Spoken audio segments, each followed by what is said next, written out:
ঠিক আছে? জি স্যার, ঠিক আছে। আচ্ছা, আমরা রিভিউ ক্লাস শুরু করলাম। এখানে তোমাদের এই লেকচারে এটা জাস্ট পুরো কোর্সের একটা ওভারভিউ ছিল, ঠিক আছে? সেইখানে তোমাদের প্রথমে আমরা অপারেশনাল যে বিভিন্ন স্টেট গুলা ছিল, একটু অপারেশন স্টেট বলতে আমরা কি বুঝি সেগুলো আলোচনা করা হয়েছিল। Hot standby, cold standby, হ্যাঁ, তারপরে হট শাটডাউন, কোল্ড শাটডাউন, তারপরে রিকোয়েলিং শাটডাউন যেটা, ওগুলো বিষয়ে আলোচনা করা হয়েছিল আর কি। তারপরে আমরা এখানে পাওয়ার ডিস্ট্রিবিউশন সম্বন্ধে আমরা আলোচনা করেছিলাম যে রিয়েক্টর সাধারণত রিয়েক্টর ক্রিটিক্যাল হওয়ার পরে সেটার ফ্লাক্স প্যাটার্ন কিন্তু ইউনিফর্ম থাকে না। হ্যাঁ, কোরের সেন্টার পজিশনে মোটামুটি ফ্লাক্স বেশি থাকে, এবং পেরিফেরিতে কম থাকে। সেটাকে কিভাবে আমরা ফ্ল্যাটেনিং করব, কন্ট্রোল রড পজিশনিং এর মাধ্যমে, এবং ফুয়েলের যে ফুয়েল মিট যেটা, ফুয়েলের এনরিচমেন্ট কন্ট্রোল করে সেটা কিভাবে ফ্ল্যাটেনিং করা যায় সেই বিষয়গুলো আমরা আলোচনা করেছিলাম। এবং সেটার বেনিফিট গুলা কি কি, বেনিফিটও আছে, আবার সেই সেই দিক থেকে আবার ডিসঅ্যাডভান্টেজও আছে, ঠিক আছে? এই জিনিসগুলো আমরা এখানে আলোচনা করেছিলাম। তোমরা এগুলো মনে হয় একটু দেখলে এখন পারবা। সেটা এই বিষয়ে কারো কোনো কোশ্চেন আছে? ফ্লাক্স ফ্ল্যাটেনিং বা কেন করা হয়, কি বেনিফিট, কি ডিসঅ্যাডভান্টেজ গুলো, কারো কোনো কোশ্চেন কি আছে এই বিষয়ে?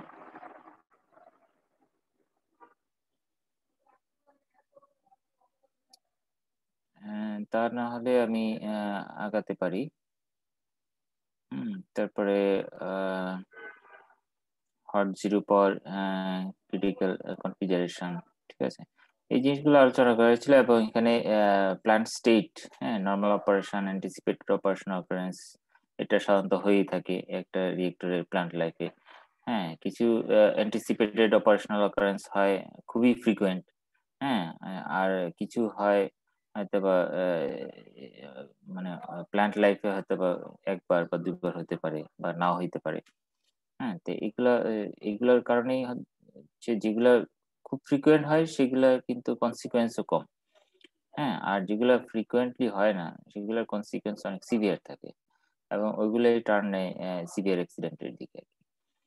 সিভিয়ার অ্যাক্সিডেন্ট বা অ্যাক্সিডেন্ট যাতে না হয় সেই জন্য রিয়েক্টরের বিভিন্ন প্রোটেকশন সিস্টেম গুলো থাকে, সেই সিস্টেম গুলো তখন অ্যাক্টিভেট হয় এবং সেটা অ্যাক্সিডেন্ট অ্যাভয়েড করে।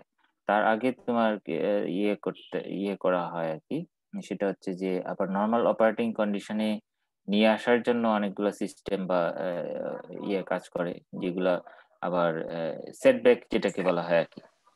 অপারেশনাল সেটব্যাক, একটা সেটব্যাকের নাম শুনছো তোমরা? সেটব্যাক, জি স্যার, আপনি পড়াইছিলেন। সেটব্যাক হচ্ছে যে কোনো যদি ডেভিয়েশন হয় সেখান থেকে আবার ব্যাক করে নিয়ে আসে আর কি, অর্থাৎ নর্মাল অপারেটিং কন্ডিশনে আবার নিয়ে আসে আর কি, অপারেশনাল সেটব্যাক। আর কিছু আছে প্রিভেন্টিভ, ঠিক আছে, আর একটা কিছু আছে ইমার্জেন্সি অপারেশন।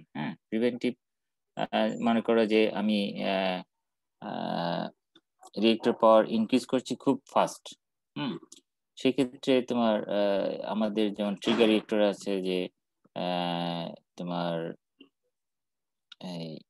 ইন্টারলক, অর্থাৎ কন্ট্রোল রড আমি চাইলেও আমি আপ করতে পারবো না, তো ইন্টারলক হয়ে যায়। তো এই ধরনের যে সিস্টেম গুলো আছে সেগুলো হচ্ছে অনেকটা প্রিভেন্টিভ প্রোটেকশনের জন্য, ঠিক আছে? প্রিভেন্টিভ প্রোটেকশনের জন্য থাকে, সাধারণত কন্ট্রোল রড করে দেয়, ইন্টারলক করে দেয়, ঠিক আছে? তারপরে হচ্ছে বিভিন্ন যে পোস্টারিটি ইনিশিং ইভেন্ট আছে সেগুলোর ক্যাটাগরাইজেশন করা। ক্যাটাগরাইজেশন করার উদ্দেশ্য আছে, কেন আমরা ক্যাটাগরাইজেশন করব, ক্যাটাগরাইজেশন করে যেগুলো একই টাইপের যেই অকারেন্স গুলো সেগুলোর মধ্যে যেটা একটু সিভিয়ার সেগুলাকে অ্যানালাইসিস করা হয়, সেফটি অ্যানালাইসিস করা হয়, ঠিক আছে? তো তো এই জিনিসগুলো আমরা আলোচনা করেছি এর আগে। তারপরে ডিফেন্স ইন ডেপথ কনসেপ্ট যেটা, অর্থাৎ সেফটি এনশিওর করার জন্য আমাদের ডিফেন্স ইন ডেপথ 5টা লেভেল আছে। আমরা প্রত্যেক স্টেজেই সেই সেফটিটা এনশিওর করার চেষ্টা করব। Level 1, level 2, level 3, level 4, level 5।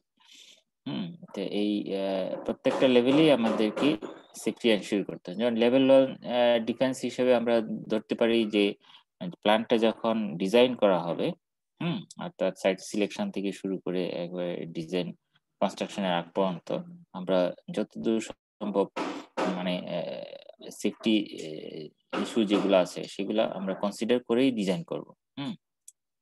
এবং সেটা নর্মাল অপারেশনে রাখার জন্য যা যা সিস্টেম রাখা দরকার সেগুলো আমরা লেভেল 1-এ সেটা এনশিওর করব।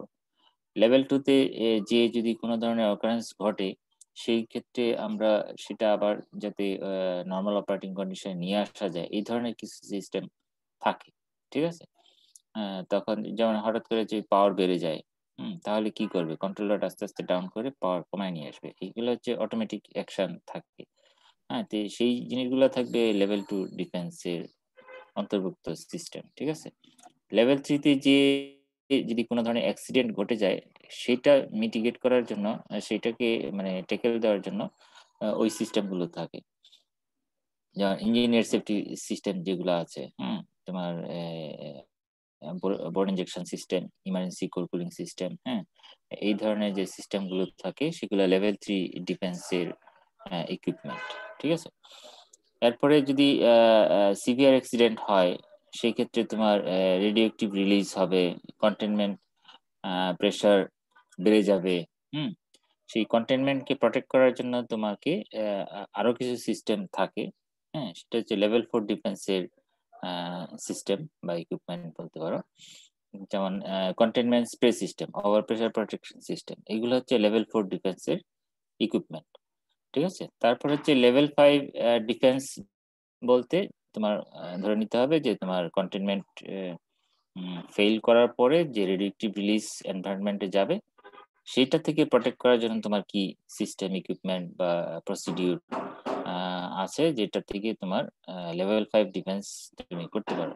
সেটা হচ্ছে ইভাকুয়েশন প্রসিডিউর থাকতে পারে, ইমার্জেন্সি যে মিটিগেশন, যে রেডিওলজিক্যাল কনসিকুয়েন্স যাতে কম হয়, সেগুলো মিটিগেশনের জন্য যে অফসাইট ইমার্জেন্সি রেসপন্স টিম থেকে শুরু করে যত ইকুইপমেন্ট ওখানে ইউজ করা হয় সেগুলো হচ্ছে লেভেল 5 ডিফেন্সের ইকুইপমেন্ট সিস্টেম বা প্রসিডিউর যেটাই থাকুক। তোমরা এটা বুঝতে পারছো যে ডিফেন্স বলতে, ডিফেন্স ইন ডেপথ বলতে হচ্ছে এভরি স্টেজে তোমাদের কি ধরনের ইকুইপমেন্ট আছে সেটাকে সেফটি এনশিওর করার জন্য সেইগুলোই এখানে মিন করছে কিন্তু। তার কাজেই তোমার প্রত্যেকটা লেভেলেই কিন্তু বিভিন্ন ধরনের সিস্টেম ইকুইপমেন্ট আছে, ইঞ্জিনিয়ার সেফটি সিস্টেম আছে। এই জিনিসগুলো আর কি। তারপরে হচ্ছে তোমার এখানে ট্রানজিয়েন্ট অ্যানালাইসিস কেন করা হয়? কারণ তোমার নিউক্লিয়ার পাওয়ার প্ল্যান্ট সেফলি অপারেশনের জন্য সেফটি অ্যানালাইসিস প্রয়োজন। তো সেফটি অ্যানালাইসিসের জন্য যত ধরনের ট্রানজিয়েন্ট কন্ডিশন হইতে পারে সবগুলা তোমাকে অ্যানালাইসিস করে তোমার অ্যাকসেপ্টেন্স ক্রাইটেরিয়া সেট করতে হবে যে আমার কোনটা সেফ কন্ডিশন। ঠিক আছে? সেই কন্ডিশন অনুসারে তোমাকে ওই প্ল্যান্ট চালাতে হবে।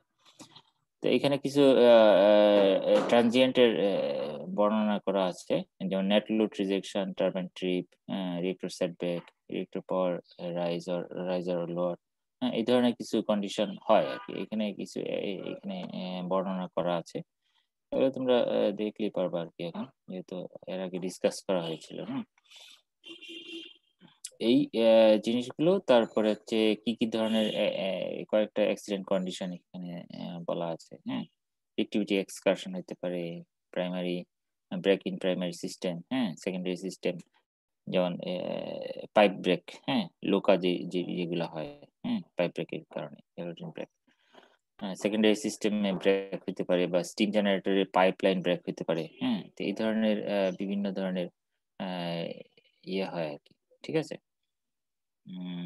তারপরে হচ্ছে সেফটি অ্যানালাইসিস সম্বন্ধে আমরা একটু এখানে ওভারভিউ করেছি।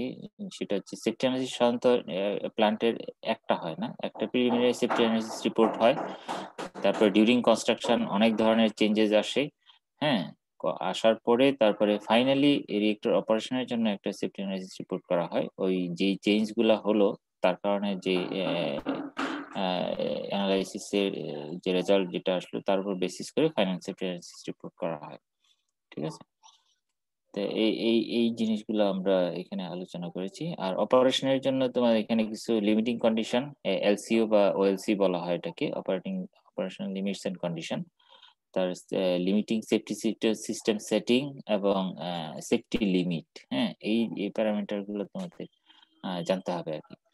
অর্থাৎ রিয়েক্টর অপারেশনের জন্য তোমার কিছু টার্মস এন্ড কন্ডিশন বা লিমিট দেওয়া থাকে, সেগুলো হচ্ছে ওএলসি বা এলসিও বলা হয় এটাকে। আর সেফটি সিস্টেম সেটিংটা হচ্ছে লিমিটিং সেফটি সিস্টেম সেটিং, যেটা এটা হচ্ছে একেবারে লিমিট, যেটা হচ্ছে এর বাইরে অপারেশন করা যাবে না। ঠিক আছে, যেমন 110% অফ ফুল পাওয়ার, তার মানে হচ্ছে যে 100% পাওয়ার আমি চালাতে দিতে পারবোই, কিন্তু 110% এক্সিড করা যাবে না।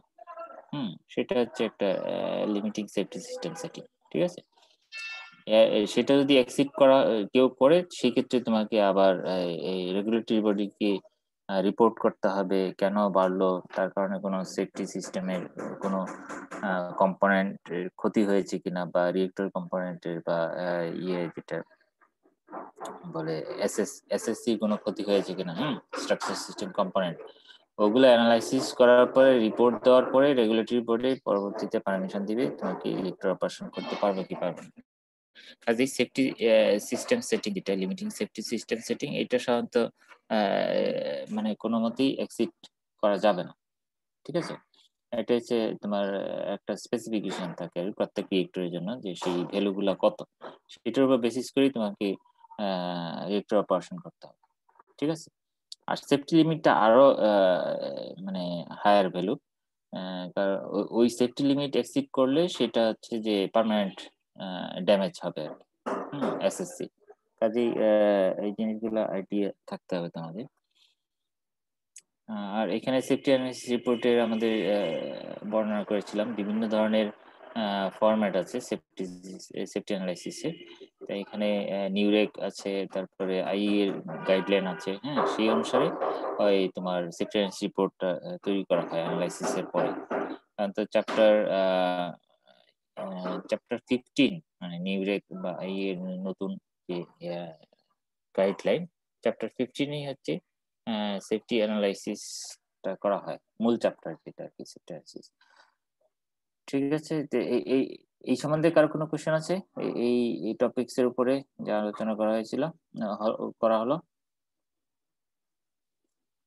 আচ্ছা, যদি কোশ্চেন না থাকে তাহলে আমরা পরবর্তীতে যেতে পারি আমাদের। আচ্ছা, এটা শেয়ার করতে হবে।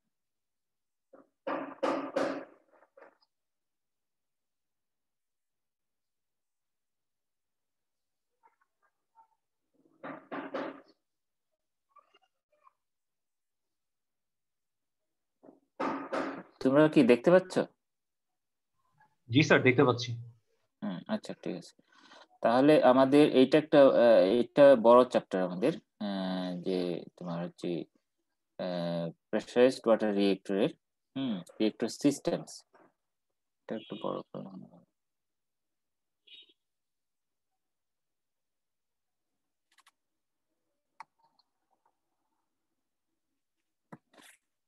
ঠিক আছে। রিয়েক্টর সিস্টেমস এখানে পিডব্লিউআর রিয়েক্টর সিস্টেমস সম্বন্ধে আমরা আলোচনা করেছিলাম।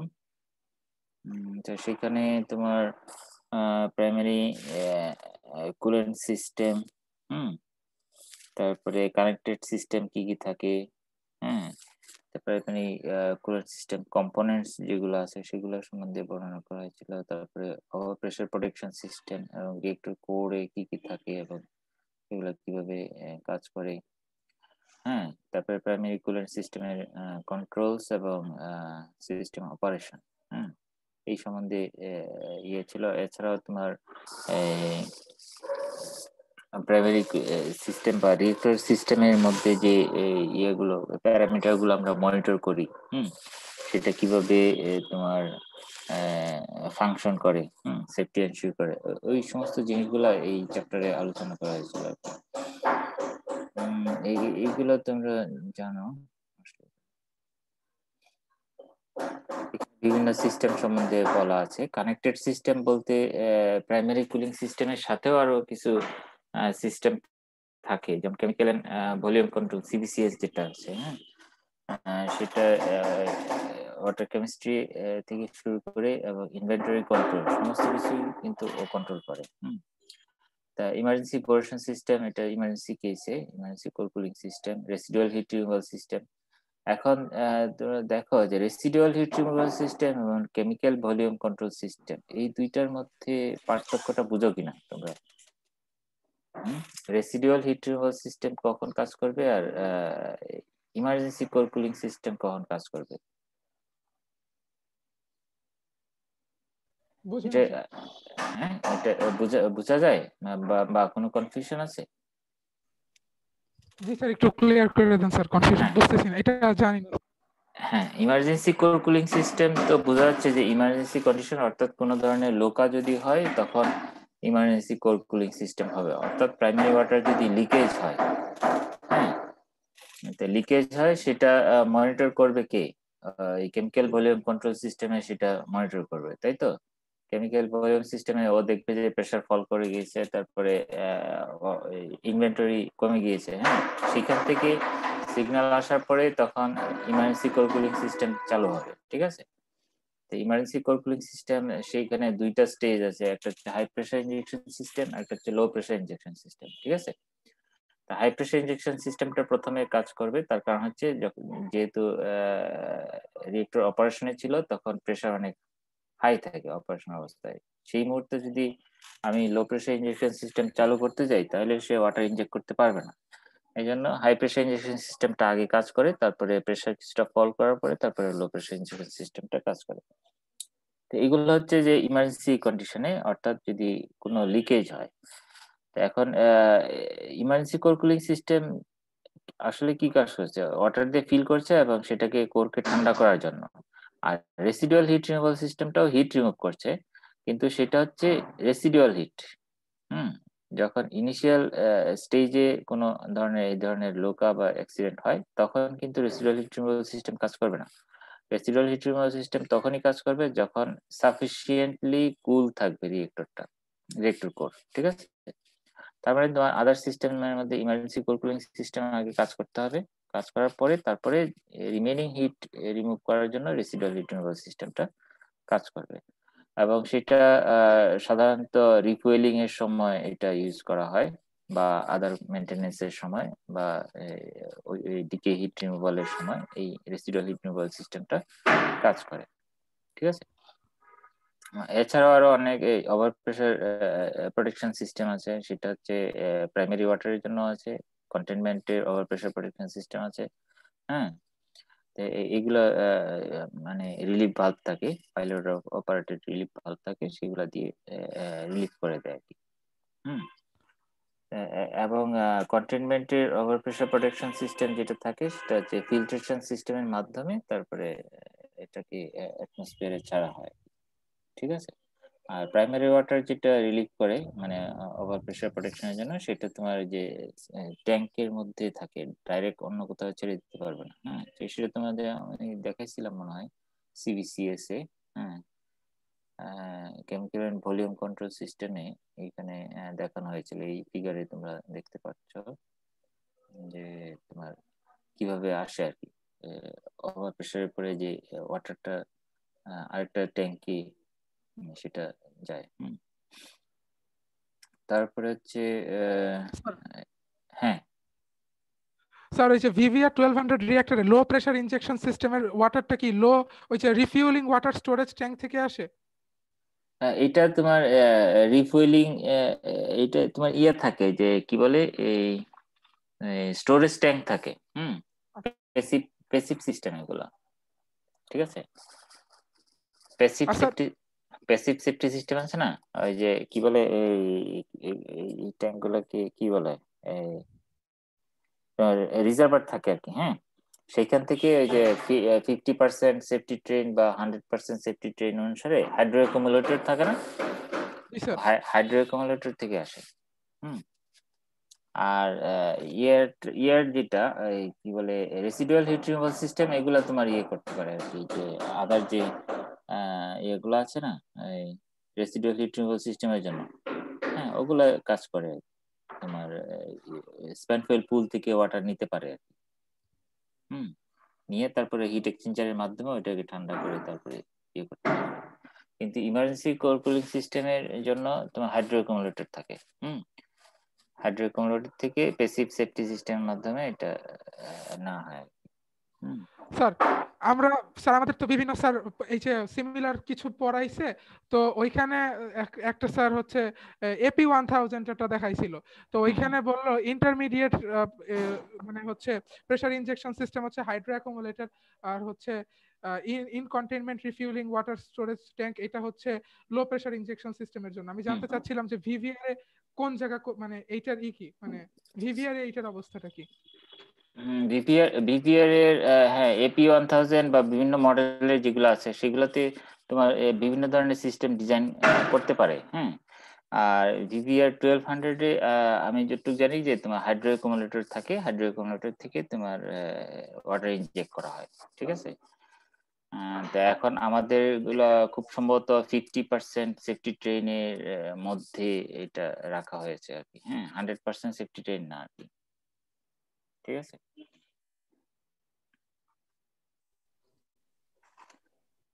আচ্ছা, তারপরে তোমার এখানে রিয়েক্টর ভেসেল সম্বন্ধে আমরা এখানে একটু জেনেছিলাম যে কি টাইপের এটা থাকে রিয়েক্টর প্রেসার ভেসেল। আর একটা ভিডিও দেখছিলাম যে রিয়েক্টর প্রেসার ভেসেল কিভাবে ফ্যাব্রিকেশন করা হয়, তোমার হয়তো মনে আছে। রিয়েক্টর কোর ইন্টারনালস,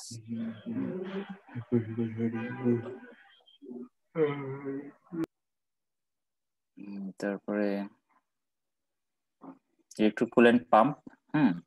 কুলেন্ট পাম্প, একটা হিউজ কুলেন্ট পাম্প থাকে।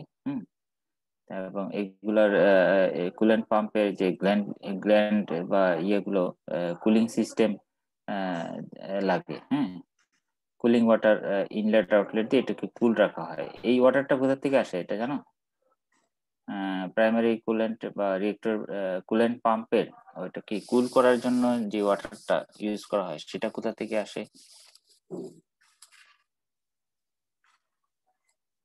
কারো কারো কি মনে আছে? হ্যালো, জি স্যার, আমরা শুনতে পাচ্ছি। হ্যাঁ, এটা এটা তোমার মনে আছে যে রিয়েক্টর কুলেন্ট পাম্প, যেটা রিয়েক্টর কুলেন্ট পাম্পে যে সিলিং তো থাকে, বিভিন্ন ধরনের সিলিং থাকে, এবং এই রিয়েক্টর কুলেন্ট পাম্প কে কুল করার জন্য একটা ওয়াটার ইউজ করা হয়, সেটা কোথা থেকে আসে বা কোন সিস্টেম থেকে আসে?